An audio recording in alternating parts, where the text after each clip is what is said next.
एक बार की बात है, अकबर के राज्य में भीषण सूखा पड़ गया।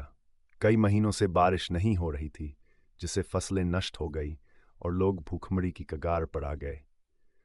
राज्य में हर जगह निराशा और गरीबी का माहौल था।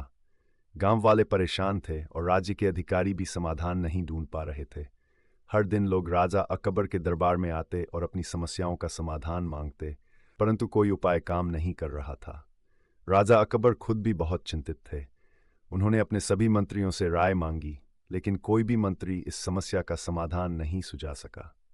तब अकबर को अपने चतुर और समझदार मंत्री बीरबल की याद आई। बीरबल हमेशा अपनी बुद्धिमत्ता से कठिन समस्याओं का समाधान ढूंढने के लिए प्रसिद्ध थे। अकबर ने बीरबल को दरबार में बुलाया और उनसे कहा, बीरबल, हमारे राज्य में सूखा पड़ चुका है और लोग भूख से मर रहे हैं। अगर जल्द ही बारिश नहीं हुई तो हमें बड़ा नुकसान हो सकता है। तुम ही कोई उपाय बताओ।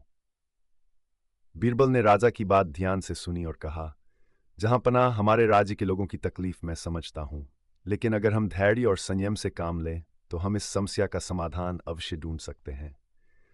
हमें एक खास योजना की जरूरत है। राजा ने उत्सुकता से पूछा, कैसी योजना बीरबल? बीरबल ने मुस्कुराते हुए कहा, हमें लोगों के दिलों में विश्वास और आशा जगानी होगी। अगर लोग मान लें कि बारिश होगी तो प्रकृति भी उनके साथ सहयोग करेगी। हमें एक ऐसा आयोजन करना चाहिए जिससे लोग अपनी नकारात्मकता छोड़ दें और सकारात्मक ऊर्जा के साथ अपने कर्तव्यों का पालन करें। राजा अकबर को बीरबल की बात समझ में आई और उन्होंने कहा, ठीक है बीरबल, तुम आगे बढ़ो। जो भी योजना हो उसे अमल में लाओ।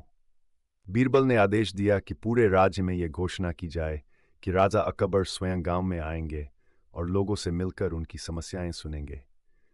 एक बड़े आयोजन की तैयारी की गई, जिसमें सभी गांव वालों को शामिल होने का आमंत्रण दिया गया।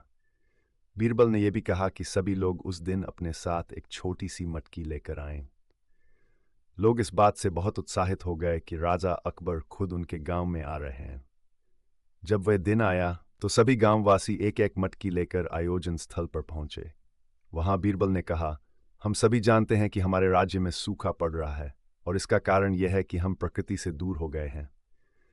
आज हम सभी अपने दिल से प्रार्थना करेंगे और अपनी मटकी में एक घूंट पानी डालेंगे। ये पानी हमारी सच्ची आस्था और मेहनत का प्रतीक होगा। अगर हम सभी मिलकर सच्चे दिल से प्रार्थना करेंगे तो अवश्य ही बारिश होगी।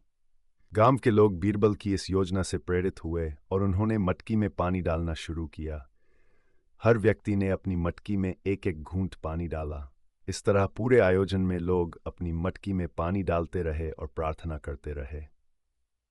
कुछ समय बाद आसमान में बादल छा गए और अचानक तेज बारिश होने लगी। लोग चकित रह गए और खुशियों से झूम उठे। उन्होंने महसूस किया कि उनकी प्रार्थनाओं का असर हुआ है। गांव वाले बीरबल की प्रशंसा करने लगे और उन्हें धन्यवाद दिया कि उन्होंने लोगों के दिलों में विश्वास और आशा जगाई। अकबर ने भी बीरबल की इस योजना की सराहना की और कहा, बीरबल, तुमने हमारे राज्य को एक बड़ी आपदा से बचा लिया। तुम्हारी समझ और बुद्धिमत्ता से हमें ये सीखने को मिला कि असली ताकत हमारे विश्वास और एकता में होती है। जब हम मिलकर प्रयास करते हैं तो प्रकृति भी हमारी मदद करती है।